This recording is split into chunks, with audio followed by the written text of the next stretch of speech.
नमस्कार दोस्तों, मेरा नाम है महेश सिंह त्यागी और मैं एक आहार विशेषज्ञ के तौर पर कार्य करता हूं। तो दोस्तों, आज का विषय है, यदि आप भी खाते हैं बहुत सारी अंग्रेज़ी दवाइयां, तो आप उनसे प्रोटेक्ट नहीं बल्कि आप उनसे उल्टा खतरे में हैं उन दवाइयों के ज़रिए ही। दोस्तों, जैसे कि आपने महसूस किया होगा कि जैसे आपकी शुरुआत एक आधी गोली से हुई होगी और फिर धीरे धीरे बढ़ते बढ़ते कई लोग तो 8-8, 10-10, 15-15 गोलियाँ रोज़ाना खाते हैं। तो और इसके साथ में मज़े की बात यह है कि आपने ये फ़ील किया होगा कि आपकी जहाँ एक तरफ गोलियों की संख्या आपकी बढ़ रही है, तो वहीं आपका जो स्वस्थ रहने का जो अनुपात है वो उल्टा कम हो रहा है। आप पहले से और ज़्यादा बीमार फ़ील कर रहे हो। आपके शरीर में जगह जगह दर्द रहने लग गया है, आपको कब्ज़ रहता है, पेट में बहुत ज़्यादा गैस बनती है, आपकी भूख कम हो गई है। तो दोस्तों, ऐसा क्यों होता है, चलिए आज इसी बात पे हम डिस्कस करेंगे। तो दोस्तों, क्या होता है, जब हम बहुत सारी अंग्रेज़ी दवाइयाँ खाने लग जाते हैं तो हमारे बॉडी में एक खून की नलियों में गैस बनती है जिसका नाम है नाइट्रिक ऑक्साइड। और ये बताने के लिए लुइस जे इग्नारो को 1998 में 1998 में नोबेल प्राइज़ भी मिला। तो दोस्तों, जब ये हमारे खून की नलियों में गैस सही से बनती रहती है तब हम स्वस्थ रहते हैं। क्यों स्वस्थ रहते हैं कि ये जो नाइट्रिक ऑक्साइड गैस है ये हमारी बॉडी में एक सिग्नल के जैसा काम करता है। ये सिग्नल कैसे कि जैसे हमारा जो स्वस्थ रहने का रिदम है उसके लिए हमारी सारे जो शरीर के अंग हैं वे एक दूसरे से मतलब आपस में एक दूसरे से तालमेल बना के रखते हैं, तभी हम स्वस्थ रहते हैं। तो जब ये तालमेल किसके ज़रिए बनता है, ये तालमेल बनता है नाइट्रिक ऑक्साइड गैस के ज़रिए। ये एक आप कह सकते हैं कि उनका एक बात करने का तरीका है। तो जब ये अगर सही से बनता है, तालमेल बना रहता है, तो हम स्वस्थ रहते हैं। और जब ये आप इस तरीके से समझ सकते हैं कि जैसे 4 जने बैठ के म्यूज़िक बनाने की कोशिश कर रहे हैं, तो अगर उनका एक दूसरे से तालमेल अच्छा है तो फिर वो उनकी साउंड हमारे को म्यूज़िक के तौर पर अच्छी लगती है, मतलब पसंद आती है। और अगर उनमें तालमेल नहीं है तो वो उनका फिर जो वो वाली साउंड जो हमारे को हल्ले के जैसे लगती है, तो वही होता है हमारी बॉडी में। हमारा जो बॉडी का जो ये नाइट्रिक ऑक्साइड गैस बननी कम हो जाती है जो हमारे खून की नलियों में बनती है, और जिसके लिए लुइस जे इग्नारो को 1998 में नोबेल प्राइज़ मिला। तो हमारा जो शरीर का स्वस्थ रहने का रिदम है वो बिगड़ जाता है। तो क्या होता है कि पहले जो लोग बहुत सारे अंग्रेज़ी दवाइयाँ खा रहे होते हैं, तो पहले उनके शरीर में दर्द रहने लग जाता है और उनको कब्ज़ यानी कि कॉन्स्टिपेशन रहने लग जाता है। अगला काम क्या होता है, जब ये गैस सही से नहीं बन रही होती है तो हमारे को डायबिटीज़ यानी कि ब्लड में शुगर ज़्यादा रहने लग जाता है और दिल की बीमारियां होने लग जाती हैं। दोस्तों, जैसे कि मैंने बताया कि डायबिटीज़ अपने आप में, अपनी दूसरी वीडियो में बताया कि डायबिटीज़ अपने आप में कोई बीमारी ना होकर बल्कि पूरी बीमारियों की एक जड़ है। जिन लोगों को डायबिटीज़ होता है उनको अंधापन होने के चांस बढ़ जाते हैं, उनको कमज़ोरी रहने लग जाती है, उनको भूख ख़त्म हो जाती है। तो मतलब उनको, और फिर लास्ट में उनको कई शुगर पेशेंट्स को एम्पुटेशन यानी कि उनको हाथ पैर वगैरह भी काटने पड़ते हैं। तो ये सारी चीज़ यहाँ से, ये नाइट्रिक ऑक्साइड के ना बनने से सब गड़बड़ होने लग जाता है हमारा शरीर। और ये इसके लिए आपको बहुत ज़्यादा साइंस जानने की ज़रूरत नहीं है, मतलब जाने तो अच्छा है, लेकिन जो लोग अंग्रेज़ी दवाई खा रहे हैं तो उनको ये खुद फील कर सकते हैं कि जब से उन्होंने अंग्रेज़ी दवाइयाँ खानी शुरू करी हैं, तो वो शुरू तो हुई थी एक आधी गोली से, लेकिन जैसे वो धीरे धीरे बढ़ती जाती हैं, तो वो खुद फील कर रहे हैं इस बात को कि अंग्रेज़ी दवाइयाँ हम खा रहे हैं, तो और उल्टा हम गोलियाँ भी बढ़ती जा रही हैं और हम पहले से और ज़्यादा बीमार भी होते जा रहे हैं। तो दोस्तों, और फिर ना हम ये सोचते हैं कि इस सब से तो बाहर निकलने का कोई रास्ता है ही नहीं, कि अब तो बस हमारे को ज़िंदगी भर अंग्रेज़ी गोली खानी ही पड़ेगी, क्योंकि मतलब शुगर कभी सही नहीं होता, बीपी कभी सही नहीं होता।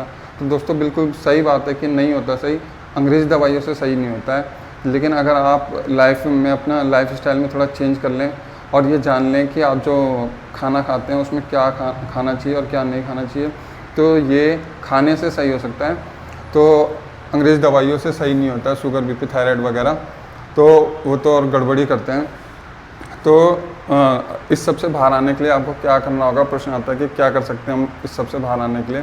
तो दोस्तों, ये कुछ हमारे को स्टेप उठाने होंगे, जिसमें से कि एक पहले नंबर का स्टेप है, आपको जो डाइट लेनी है, जो खाना लेना है, वो चाइना स्टडी डाइट प्लान के हिसाब से खाना पीना पड़ेगा। तो चाइना स्टडी डाइट प्लान क्या है तो इसके लिए मैंने एक वीडियो बनाई है। आप अगर मुझे सब्सक्राइब कर लेंगे तो मेरी सारी वीडियो आपके पास आ जाएंगी। आप तो आप वहाँ से जाके देख सकते हैं, या फिर अभी जब ये वीडियो आप देख लेंगे पूरा तो आप अपने गूगल में जाके देख सकते हैं कि what is the China study diet plan, वो क्या खाने पीने के लिए बोल रहे हैं। तो एक तो आपको चाइना स्टडी डाइट प्लान के हिसाब से खाना पीना होगा। नंबर 2 बात कि जैसे आप जब अंग्रेज़ दवाइयों को अगर छोड़ना चाहते हैं और जिनकी वजह से आपको बहुत ज़्यादा परेशानी हो रही है, दर्द वर्द रह रहा है, गैस बन रही है, कब्ज़ रह रहा है, भूख नहीं लग रही है, तो उसके लिए आपको कुछ समय के लिए किसी दूसरी पैथी की दवाई का सहारा लेना पड़ेगा। तो मैं प्रेफर करता हूँ होम्योपैथिक दवाइयों को, क्योंकि दोस्तों जैसे अगर वैसे तो मैं 45 का हूँ और मुझे कोई बीमारी नहीं है, तो लेकिन फिर भी हमारे परिवार में जैसे मेरा 10 साल का बेटा है, मेरी वाइफ है, तो अगर कभी कुछ होता भी है तो हम होम्योपैथी की दवाई खाते हैं। और लोग सोचते हैं कि वो सफ़ेद मीठी मीठी सी गोलियाँ क्या काम करती होंगी, लेकिन दोस्तों अगर किसी सही होम्योपैथी के डॉक्टर से आप वो दवाई लोगे तो इतना ज़बरदस्त काम करती है कि आप सोच भी नहीं सकते। तो कुछ समय के लिए आपको होम्योपैथिक दवाइयों का सहारा लेना पड़ेगा। जैसे आप शुगर की है, आपको बीपी है, थायराइड, किसी भी चीज़ की एलोपैथिक मेडिसिन खाते हैं, तो उसको छोड़ने के लिए कुछ समय के लिए आपको उसी डिज़ीज़ की होम्योपैथिक दवाई खानी पड़ेगी। और तीसरा काम आपको जो करना होगा वो ये करना होगा कि अंग्रेज़ दवाइयों को आप एकदम से अपने आप से कम नहीं करेंगे। इसके लिए आपको अपने एलोपैथिक डॉक्टर की सहायता लेनी पड़ेगी। जब आप ये China study diet plan follow करेंगे और होम्योपैथिक दवाई खाएंगे, तो फिर आप अपने अंग्रेजी डॉक्टर जो एलोपैथी के आपके डॉक्टर हैं उनकी सहायता से पहले धीरे धीरे दवाइयों को कम करेंगे और बाद में पूरी तरीके से उनको छोड़ देंगे उनकी सहायता से। तो जैसे आप क्या करेंगे, जैसे शुगर की शुरू में आप मान लो अभी आप जैसे मान लो 3 गोली खाते हैं, तो पहले 3 को 2 पे लाएंगे, 2 को फिर 1 पे लाएंगे, और फिर अपने एलोपैथिक डॉक्टर की मदद से उसको पूरी तरीके से छोड़ देंगे। और फिर धीरे धीरे आप होम्योपैथिक दवाई भी आपकी छूट जाएगी। और बस आपने फिर अपना ये क्या खाना है और क्या नहीं खाना है इसका ध्यान रखना है। तो फिर आप ये जो दर्द वर्द है, आपको कब्ज़ रहता है, जो गैस बनती है, देखेंगे कि धीरे धीरे आप ये सब चला गया है और अब आप स्वस्थ जीवन जी रहे हैं। अब दोस्तों एक बात यह है कि जैसे आप ये कुछ भी ना करो कि आप कौन खाए होम्योपैथी की दवाई और कौन ये चाइना स्टडी डाइट का पालन करे, तो आप सोचो कि बस बड़ा आसान है, अंग्रेज़ दवाई की कुछ गोलियाँ खाते रहो और स्वस्थ रहो। तो ऐसा बिल्कुल भी नहीं है दोस्तों। आप इस बात को नज़रअंदाज कर सकते हो कि आप ये सब ना करो और सिर्फ कुछ 5-6 गोलियाँ एलोपैथी खाते रहो। तो दोस्तों फिर क्या होगा कि धीरे धीरे आप और ज़्यादा बीमार होते जाएंगे और ज़्यादा बीमार होते जाएंगे। और इसीलिए जो लोग अंग्रेज़ी गोली शुरू करते हैं, फिर उनको कुछ समय के बाद में किसी को 50 साल में, किसी को 55 साल में, किसी को 60 साल में फिर दिल का दौरा भी आता है, हार्ट अटैक भी आता है, और उन लोगों का एंड बड़ा ख़राब होता है। तो अगर आप ऐसा नहीं चाहते तो आपको अपने लिए ये जानना चाहिए कि चाइना स्टडी डाइट प्लान क्या है, हमारे शरीर में नाइट्रिक ऑक्साइड गैस जो बनती है वो क्या है, और उसके ना बनने से हमारे को क्या होता है। तो दोस्तों उम्मीद करता हूँ आप ये सब जानने की कोशिश करेंगे अपने लिए, अपने परिवार के लिए, और इस जानकारी से आपको ज़रूर कुछ फ़ायदा होगा। तो चलिए मिलते हैं इसी तरह के किसी नेक्स्ट वीडियो में। तब तक के लिए धन्यवाद, नमस्कार।